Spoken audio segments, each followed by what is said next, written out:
you can see, the winds are pretty fierce right here. This water is coming in quickly. And this storm is far from being over. The storms may have passed, It's a different place. A soul has been taken out of the Gulf Coast. but the damage remains. Let me tell you, man, the aftermath, it's still here. From Florida Hurricane Wilma hit this whole region dead on. to Texas, It's a horror story. communities have been destroyed Words, honestly, cannot describe what you're seeing. and lives shattered. There's people down there that need our help. Without somebody to help them, there's no way we're gonna make it. The Extreme Makeover design team can't fix it all, It's much larger than just one family needing us. but we can make a start. Usually what we do is help out one family and build a house in 7 days. But with this, it just felt like that wasn't gonna cut it. We had to do more. Tonight, the rebuilding begins in Mississippi. I didn't know it was this bad till I'm here. I never had a clue, mate. Look at the state of it. A clinic that turns no one away. There are people who need help, and I have to help them. And a man who saw his family vanish before his eyes. This cross represents our daughter. Help and hope is on the way. We're all here together. This is Extreme Makeover Home Edition. After the storm, You wouldn't be human if you didn't feel like somehow you wanted to help in some way, to do something. We have no food, we have no water. We don't have nothing. And we seem like to be forgot about out here. It's flooded, it's about 6 feet. My house is underwater. I have a 3-year-old and a newborn. So we're thousands of people, and they have people who need to get out. Hot, aggravated. We wanted somebody to see about getting us out of here. We are in a disaster. We'll make it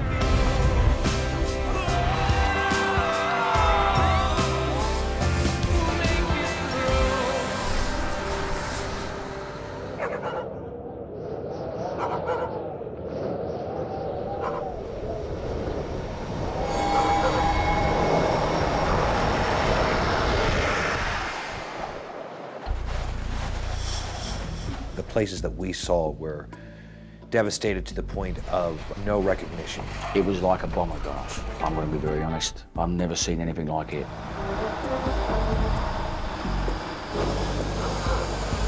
So guys, Preston, Paul, Tracy, and Ed, we're driving through Biloxi, Mississippi. Hurricane Katrina hit this town full force. And if you look outside, it shows. Now, when Katrina hit Biloxi, over 9,000 families lost their homes. In one terrible day, they lost everything they worked hard for, everything they cherished, just gone. All that's left is just piles of rubble. And the suffering, it's just unimaginable. So guys, if you take a look, this is Katrina. Check it out. Like, look at this. Just stepping off that bus and actually putting your feet on the ground in Biloxi and seeing what happened and seeing the devastation was really an eye-opening experience. Seeing it up close and personal, it's just so much larger than you ever could have imagined. It doesn't even feel like our planet. And I think this used to be like a kid's park. Oh, man. For our exceptional children, donated by Altrusa Club of Gulfport. A little kid's bracelet. It's sad. It hit us pretty hard, and it hit Tracy really hard. She was overwhelmed by what she saw. It feels like a ghost town. I mean, there's nothing here. It almost feels like a bad dream. You know, I just cannot believe this really happened to these poor people. It looks like a war zone. I've never seen anything like this. Never. Getting out of the bus and walking around and seeing it with my own eyes, I couldn't wait to meet these people and see if there's anything I can do to help. So guys, now usually we're heading somewhere in the country to help one deserving family. Now this time, we're trying to help an entire community. And I'm thinking there's gotta be something we can do to make their lives a little easier. So what do you say? Can we do this? Definitely doing it. Well, take a look at this video and see some of the people we're about to help. Hi, ABC, we're Coastal Family Health Center. Dr. Scott Russell and his nurse, Katie Likens, are true lifesavers. They run the Coastal Family Health Center in Biloxi, and they help families every day who don't have health insurance and don't have any money. We have an awful lot of very poor patients. They depend on us because they don't have anywhere else to go. If you cannot pay, they're not going to turn you away. So to me, that's why Dr. Russell is a hero. Then the storm hit, and the center was left in ruins. And this was an exam room, and that was an exam room as well. And thousands of people in Biloxi had absolutely nowhere to go. It just worries me. What's happened to the patients? Are they okay? The ones I can't find? So they moved the entire clinic into a double-wide trailer and just kept going. And basically took anybody who walked through their doors. Yeah, a lot of them get turned away because we can't see them all. We're limited to just one room per person, so one person at a time. Now the problem is, it's really tiny and it's crowded. We've got a lot of people trying to be seen in 3 rooms. Whatever you could do for us would be very much appreciated and definitely utilized. There's someone else we should help. Someone who lost more than a home. My name is Doug DeSilvey.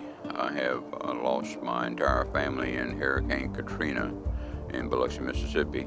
There's almost no one down here who suffered more from Hurricane Katrina than Doug DeSilvey. He and his family did everything they could to stay alive. And Linda, Donna, and myself, we were just milling around getting everything ready for the storm, which we had no idea what was about to happen. When Katrina hit, somehow Doug survived, but his family didn't. And he lost everything. One morning we have a breakfast. By noontime, all 4 people are dead and a home is gone. This cross represents our daughter.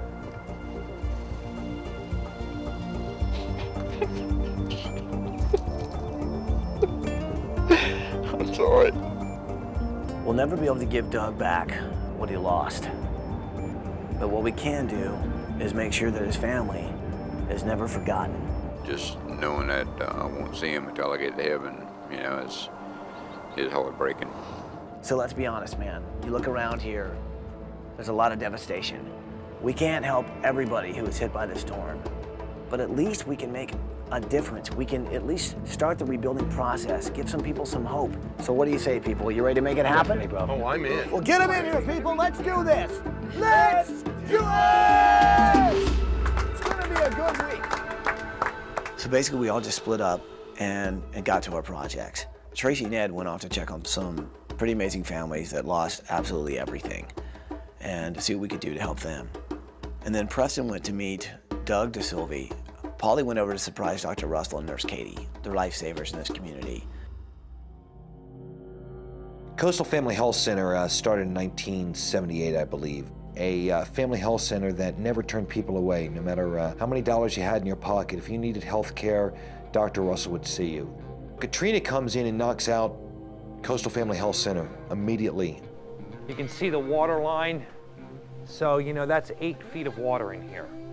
You can imagine what this thing was like when it was in full service. A regular doctor's clinic, and a little bit surreal to walk in there under these situations where all the records destroyed. No records of all these people. You know, you have to start all over again. It's a lot of work for everyone.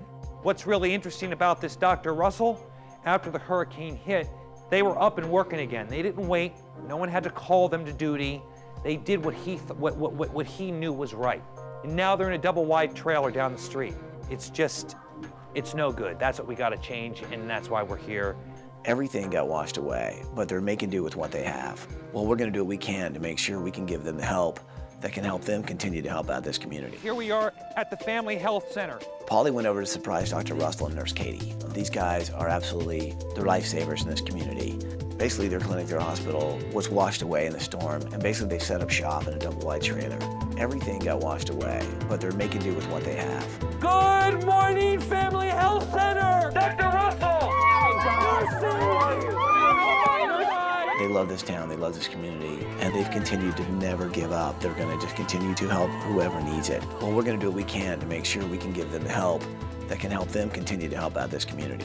I am just excited, thrilled at the idea of getting more clinic space and better clinic space for more patients. Right, that's going to make a big difference, isn't it? Oh yeah, they've been hit hard, and we're just trying to do everything we can to make them feel better. So let me go see the double wide. All right. Wow. So this is the double wide. This is the double wide. This is a kitchen. It's also our lab and where we keep some medicines. It was amazing walking through this double wide trailer, knowing that the kitchen is where they draw blood, where they do their lab work. 2 bedrooms were exam rooms. Nothing in there was wheelchair accessible. And then to do that work in a double wide trailer is insane. He could see so many more people if he really had a clinic, something where he can give people the care they need. It's needed, you know, especially for this community. You know, he does a lot for the community. I had the opportunity to talk to a lot of Dr. Russell's patients. One was Jessica, who is an HIV patient of Dr. Russell's, who he has really been able to help her out a lot. He has given me hope to live. Him and Katie both, they have really given me a lot to go for. Jessica has really turned her life around. She was an addict who Dr. Russell really helped her, beating drugs and coming around to being a wonderful, wonderful mother. People need a place to go where they can get quality care, and he provides quality care. What I heard a lot from a lot of different patients is just, he's always there for me. You know, he'll do whatever it takes to make sure that his patients are better. He's a very caring man. He cares about his patients. And he's wonderful. He gives 200% of himself to all of his patients. You don't find heart and soul in a doctor anymore. You really don't, and he has all that. Wasn't for him, I wouldn't know where I'd be at now. He loves his patients, and if they're hurting, he hurts. If they need something, he wants to try to fix it. Dr. Russell and Nurse Katie open their doors to anyone. No matter if these people have insurance or they can afford it or not, they're going to take in whoever's injured, whoever needs medical attention. We're going to help them continue to do what they do. We don't turn anyone away. That's why I work at Coastal. I live to take care of other people. And I know that sounds funny, but when I'm helping someone else, that helps me survive. This is not going to work for a health clinic. We got to give them something better. Okay, guys, here we are. We're actually standing in the new Coastal Family Health Center, and this has been donated by the city of Biloxi to rebuild what down the street is no longer. And that's why we're all here today. We're here today to make sure he has that place to do what he does best. And I think by doing something like that, that starts the rebuild of a community. And it starts with this little shot of medicine that we're going to give this community. So let's all put it in there. And on 3, how about let's start the healing process. 1, 2, 3. Let's start the healing process. It doesn't work quite now for a health clinic. Some of the rooms are small. There aren't some rooms. We're going to make it to a health clinic. That's what we're going to do. All this drywall is moisture resistant, mold resistant. That's good for us. Look at the difference. This is a huge difference between this and the old double wide. That's the way he'll be able to see a lot of people, That's what we want him to do. We want him to be able to see more people. With the new Coastal Family Health Center going on behind me, what we have going on right here are a lot of the patients that Dr. Russell sees. And one of the things that Dr. Russell lost during the hurricane were the letters written by his patients just thanking him. So what we want to do is actually take all these letters that are being written here, blow them up, and use them kind of as wallpaper in his office. Dear Dr. Russell, I would first like to start off by saying thank you. I wanted to take this opportunity to thank you for all you have done for me. You have a great sense of humor and wit, an ability to detect that something is wrong. You are a doctor with compassion and soul. I am very proud to say that you are my doctor and friend. Sincerely, Elsie Hannibal. Thank you, much love, Jessica Martis. And he's not just about the medicine. When he sees us, he's not just seeing a patient. We're actually a person. The Coastal Family Health Clinic, it's done! There was a crowd of people there to greet them, friends, family, patients. When they talk of Dr. Russell, they don't just talk to him as a doctor, they talk to him like, he's my friend. He's Scott Russell, my friend, also my doctor.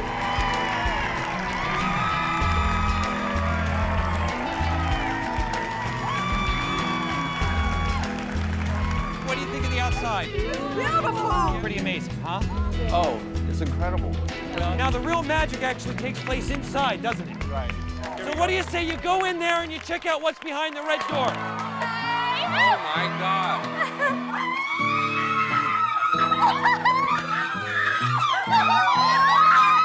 I was just blown away. This place is a healing place. I love the exam rooms. Each had their own personality. It's just gonna make people feel better. They're gonna be happy to be there. It's a good feeling to know that you can do your job better. It's a blessing for our patients. It's a blessing for the community. Listen, I know how much you guys care and love for all your patients that come through that door. And I also know how much the people of Biloxi have actually lost. I know no doubt you must worry about your patients when they leave that door. So it's not much, but Sears American Dream came in and gave us a lot of stuff. They gave us about $10,000 worth of clothing and toys for kids. That little closet downstairs is my favorite thing in that clinic because it was full of things that people desperately need, and we get to give it away to people who deserve it. That represents everything I'm trying to do here. I know it'll probably be gone in a week. That's okay, it'll be a great week. By building our clinic, you not only helped a single family here or there, you're helping thousands of people. These people are basically, they're heroes for the town of Biloxi. And we certainly can help because they're gonna help so many other people. Oh, Dr. Russell, come look. Oh my God. Oh, that's incredible. What by far is the most special thing to me, the wall of letters. Dr. Russell is not one that you're going to see him cry very often. You can tell that he has a heart of gold, but that really touched him in a way that he couldn't even control. Dear Dr. Russell, I'd like to take this opportunity to thank you for all you have done for me. Throughout the years, you have been an inspiration to me. I can't see. I can't see because of the tears. I successfully showed you how much you're loved. That's amazing. You're shocked, aren't you? Yeah, I don't know what to say other than I've got to spend a lot of time reading these. There are times when you get so tired and so frustrated and you think, why am I doing this? I can't imagine ever having a time like that again. All I have to do is go read my wall, and I know I'm loved and I know I'm doing a good thing. So what do you say we open officially the new Coastal Family Health Center and start seeing some patients? Let's do it. Yeah. My patients are poor, and what little they had they lost in the storm. And the one thing they can carry away from this is hope. It's a beautiful, shining example of what we can do. If you have hope, you just can't keep someone down. So Ed and I just decided to walk around and meet some people and hear their stories. We come across this neighborhood, and there is no one. The whole place feels like a ghost town. There's nothing. There is no nothing. One. Buildings have just been blown out. On their homes was an orange cross with a circle around it with numbers and letters. The X means it's been searched. The 9-3 means it was searched the 3rd of September. Okay. The 0 means there was no, that smell is bad. There were no bodies? There was no bodies. Some houses there were 1, sometimes there were 2, sometimes there was 3. It's just... I just can't begin to imagine. And this is just one neighborhood. That is the hardest part, is seeing these homes where these families lived, and it was such a safe place to them. And now it's just an empty shell. I mean, look at the fungi. Look at the fungus growing. Spores. It's such a mess. I don't even think I need to go any further. We had heard about these trailer parks that they had set up as temporary housing for these displaced people, and we turned a corner, and sure enough, we stumbled across one of these trailer parks. So this is, well, home. You have 29 units, all very generic, all very stark, but it's what these families are calling home, and it's a start. So what do you want to do? Do you want to split up and you go and I chat would to love some to families? talk to, some of these people that are just here and hear their stories and... Cool. Well, do you want to go left or go right? Yeah. Catch I'll you go later, this way. babe. Yeah, Good yeah. luck. Ed and I got a chance to have some one-on-one time with these families and see really how they're holding up and how they're living now. Hello. Hey. Good morning. Good morning. There was a young mother that I met. Her name was Dorothy. She's really painted a picture for me about what they'd been through up until this point. We're rebuilding everything, you know, Okay. we're coming from the ground up, you know, from the inside. So yeah, you didn't have a chance to really grab clothes. No, or... I didn't grab my pictures, I didn't grab nothing. I grabbed, we had 2 totes like this. Okay. That's what we had. We had 2 totes that I took with us. We had some clothes, you know, just, you know, a couple days worth of clothes for each of us. And that was it. They don't have anything to bring into their new trailer. They don't have anywhere to start. Where we're gonna move, I don't know yet. You know, I don't know what we're gonna do. Is that scary as Oh well? yeah, oh yeah. I mean, they lost everything. I would love to help. I mean, I've been just surviving. Yeah. And you know, and that's all I can think about right now is just surviving. But yeah, I'd love more sheets, you know, a change of sheets so I don't have to worry about taking my sheets to the wash mat, getting them washed and dried, getting them back on my bed before I go to bed at night. Right. You do not have a washer and dryer. No, not yet. That must be challenging, to say the least, with 3 children and a husband. yeah. So I think that anything that we can do for these people at this point is a big step up. It's just be like a bad dream that you just want to wake up from. Oh, honey, this is worse than a bad dream. Our whole life was in the house. You know, I mean, we can replace things, but it's hard to replace that home feeling. This is where we live, but this isn't home, you know. It's hard to call this place home. Yeah. A lot of generations went through that house, and my grandfather built that house. And it's just hard, you know. This is home for these people. Regardless if their house has been washed away, this is home. This is home base. They have this pride, and they're gonna stick it out, and they want to rebuild. I went to go and see a woman called Maxine. I've never seen nothing like this in my entire life. Yeah. And it's 6 months after the fact. Uh-huh. And it's still bad. Yeah. It's real bad. And she told me some stories about what it was like when she left her house when she knew the storm was coming. She never had means to get out of Biloxi, so she went to a local church where they were bunking down for the storm. Then the church took on a lot of families, a lot of people. Then when the water started coming in, they got us to go up, the way upstairs. And that's when the pastor said, let's pray. And everybody that know the word of God, let's pray. And we began to pray, and he said, God has blessed us. He said the water is receding, the water is going. It went down as fast as it came up. Once she knew the water was up to the 2nd story of the church, she knew she'd lost her house. It took me 31 years to pay for that house by myself. And I had just finished paying for it. By that time, it was gone. Everything was gone. Most of the people have got the clothes that were on their back. That's it. They got nothing. Thank you. Sure, no problem. Thank you for coming by. Come here, darling. Thank you, darling. Thank God bless you. God bless you. Ed and I sort of put our heads together, and we both agreed that these people needed just the basic necessities of life. Hello, Ty, how you doing? It's Ed and Tracy. What's up? So we phoned up Ty and said, bruv, we need your help, man. It's just a simple thing, bruv. Do you reckon you could make some phone calls and deliver the goods? Ed and Tracy called me and told me about these families in this trailer park that have lost everything. Want to know if there's a way we could kind of, well, brighten up their lives. And you know what? Ty, he always pulls through. Uh-oh, this looks like a Ty move. Oh yeah, baby. Sears, the American Dream people, they delivered the goods big time. Tell us what we got. Pull open the back of the truck, and there are 29 washers and 29 dryers with big red bows on them.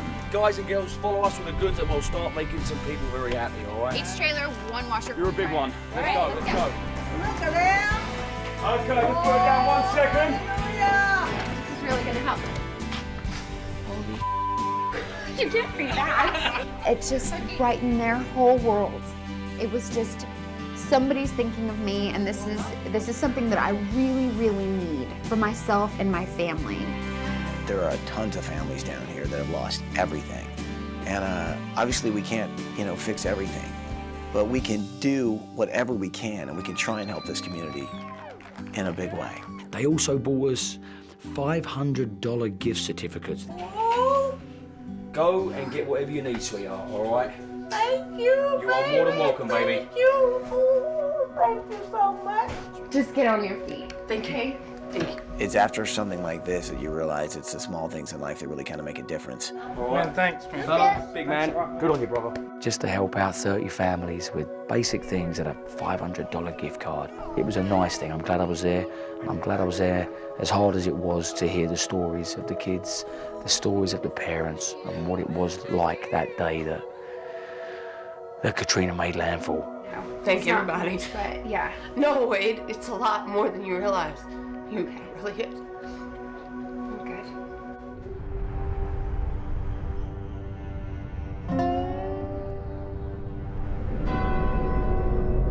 So that's typical, right there.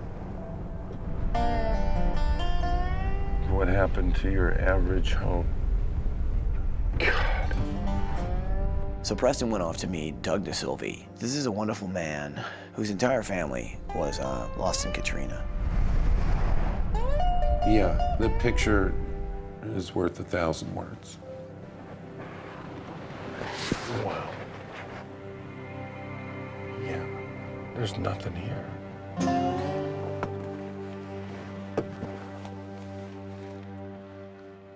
Hello, Doug. Hey, Preston. Good to see you in person. Same here. I saw your tape. Thank you. Thank you. So I can't say I feel like I know you, but I know the face. Well, I appreciate it. Got a story to tell. I met him at the site of where his loved ones had perished. That was very hard for him. Doug and his wife and daughter and his mother-in-law all gathered together in her home. They thought that they were safe from all the destruction a hurricane can bring. We heard the water underneath the floor, which had been the ceiling in here.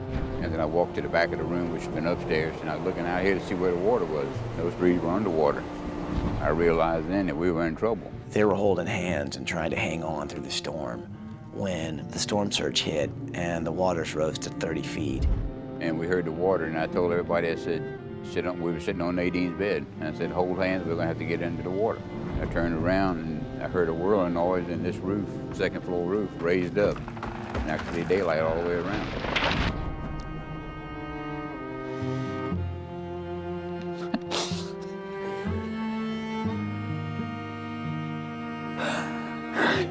He sat there and tried to tell me the account of what happened blow by blow. But when he comes to those moments that are just horrifying images, he breaks, just like anyone would.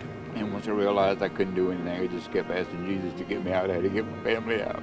Not that I'd be dying like this. It's amazing that he has this much strength, because you almost feel guilty for being alive. This is the magnolia tree I stayed in here. All the debris was coming this way, and I pulled myself over and got up in the top of it. The sun started going down what little bit there was and started getting dark. I looked around and all my family was floating right here, and they was on the ground.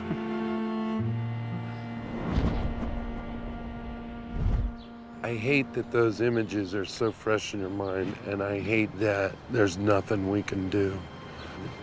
But this, what you did right here, Doug DeSilve built a memorial out of debris. He managed to make some crosses to represent his family that had passed. It's a beautiful thing that you've done to make a tribute to your loved ones that have passed right here out of that. But what we have to do is something that honors in a permanent way your family and everyone that you lost in a much more permanent sense. That's right, because in a year from now, maybe 6 months, this will all be weathered away. He and we felt it was in need of a greater place. His memorial should be seen by many and his story heard by many, and a memorial of substance and more permanence should be erected in their honor. Good morning. Welcome to all of you for being out here in this cool, crisp morning. So I contacted the mayor, and he helped us in calling a press conference. It's an honor for us to come here, and we're going to construct a memorial. And this memorial is in honor of those who have passed. But what we want to do in our memorial is also a memory case. I asked people to bring significant objects, things that may have survived the hurricane or things that represented some form of loss or hope. Wow. We didn't expect the turnout that we got. Amongst these items were some pretty meaningful stories. Very patriotic of you. Well, this I found at my girlfriend's house in Gulfport. A woman brought me a throw. It was woven like an American flag, and for her that meant something, to rescue that out of the muck. So this just reminds me of, we're tattered and torn here, but with a lot of patience and care, we can come back. I wanted to give it so it can be a replica here, so That is you know wonderful. That's what we wanted, things that meant something to people that represented this hurricane and the rebuilding. That was a great one. Thank you very much. Thank you for coming down. Oh, we appreciate you so much for forecasting the coast so people will know that we still are. Oh yeah, you haven't been forgotten. Thank you. Thank you very much. I just thought I'd talk to you guys for a minute. The whole country saw what happened, but they don't feel it like you guys do. And I've spoken to lots of people who barely survived. They lost their loved ones, and they would give anything they could to have them back. And none of those people will be brought back. But when you build this memorial, they'll be in the minds of millions.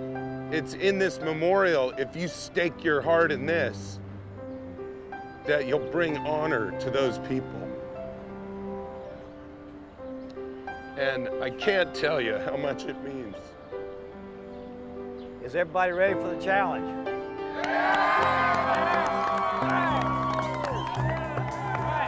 We look forward to the challenge. We got a lot of loyal people here ready to get after it. So we're doing things big here. We've got a 14-foot granite slab wall going over here. It's gonna be an impressive memorial. All the Mississippians down here on the Gulf Coast have been resilient, and they really come together, and this is a great honor to participate in this event. We wanted to do its job and imprint the memory of those people that were lost in the hurricane. So many of our people lost everything. Mississippi Gulf Coast is our home and so many of our people's home. Roy Anderson agreed to do this memorial. In helping us here, he's helping himself and the community. So hats off to Roy Anderson. I was born in Gulfport, my wife was born in Gulfport, so our company has always been based here. We feel very fortunate to be involved. It's an indication that we are coming back. He may be instrumental in helping put together this town. We just feel very fortunate to be here, and it's our job to help do what we can to restore our area, and we'll be here with them. The best part of the memorial and the most befitting of what we were doing was a large granite slab. What a monolith this is. What's going to be great is the names of the people that we want to remember on here. The names are going to be etched once the list of the departed or missing is completed. So as soon as we drop it into place and the angled steel is put in and welded to the plates, they can finish cladding it. And then this whole memorial is going to start to take shape.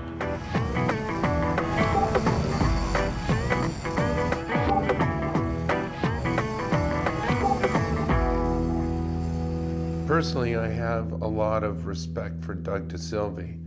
He's just such a great gentleman. Hey, big guy. Hi, Doug. Good to see you again. Thanks for coming. Wonderful. I knew you'd make it. Absolutely. I see you brought me something. I did. As you saw over at the house, this was the only thing left was bricks. Maybe we can get that put in the time capsule. We've got a couple of things going on here, and I want to show you some of the stuff that's going on. One of the things that I was able to do with Doug that was good for both of us and everyone was to walk him around the memorial while it was in progress. So the whole thing will have an embracing shape, a kind of Shire feel to it. You know what would be nice about it? It had the Gulf breeze out here in the afternoons. Yeah, I learned a lot about that. The memorial itself represents a lot. It's beautiful in that we all got together and built it.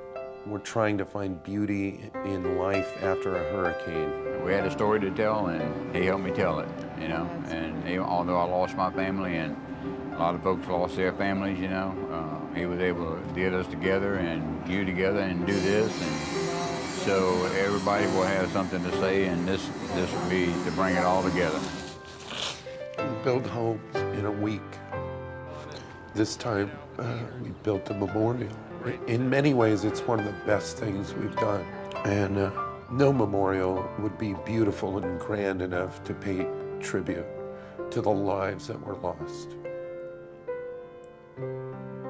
But it's in the thoughts and the lessons that you learn and the memories that make it grand, that make it profound.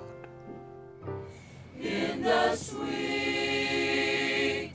So the town green looked beautiful on the night of the reveal for the memorial. I knew that Preston had been working on something very special. He's got this beautiful sheet over his memorial, and he had us all hold candles.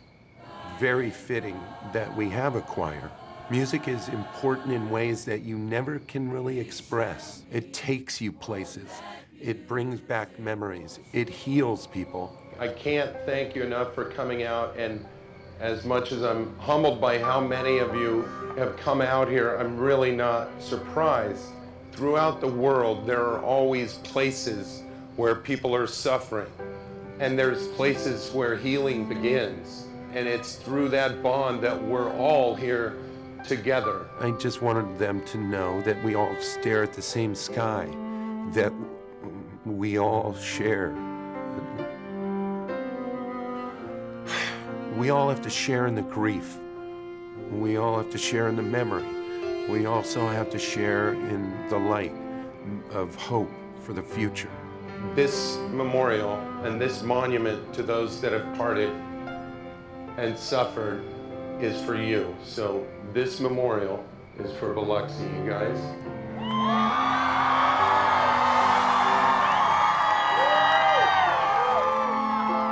I absolutely adore Preston. I was so proud of him that night. I mean, it's just gorgeous. This mosaic wave that sort of leads up to all of these objects that these people in the community had given Preston over the week. And the memorial is as high as the wave came. And at the very top, in this granite, it's sort of like a grave marker. It did seem like an act of defiance. It does. It says, you know what? We're not giving up.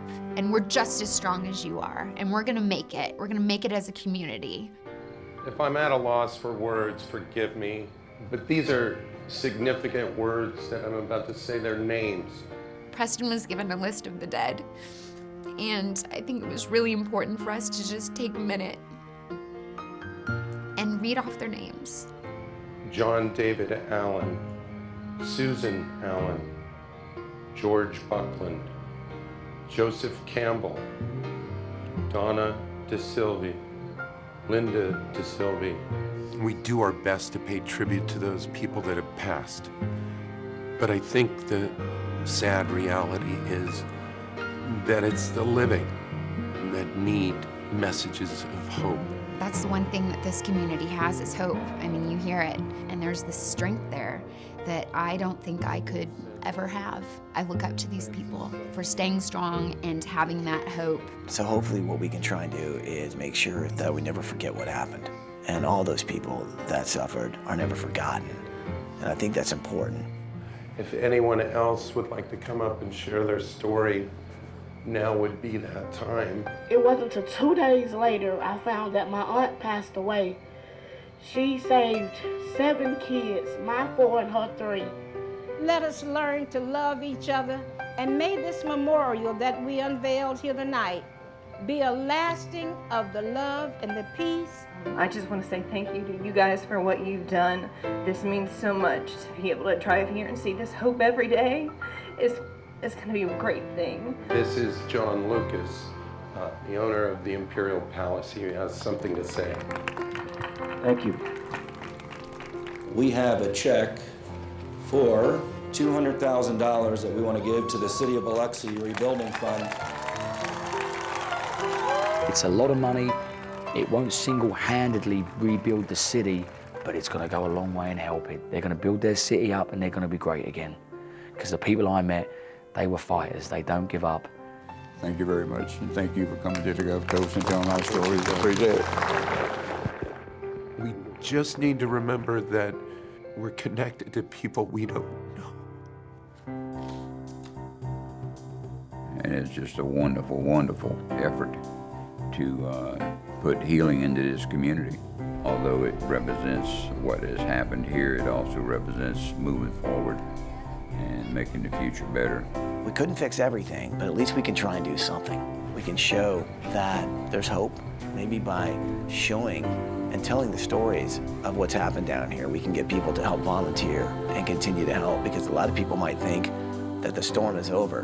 But let me tell you, man, the aftermath is still here. Sometimes it's one person that makes a difference. What's best is when you can take that one person and put them with one other person. They can create more than they ever dreamed of. The rebuild process has started in Biloxi, but please believe me, they still have got so much further to go. And people watching, they need your help.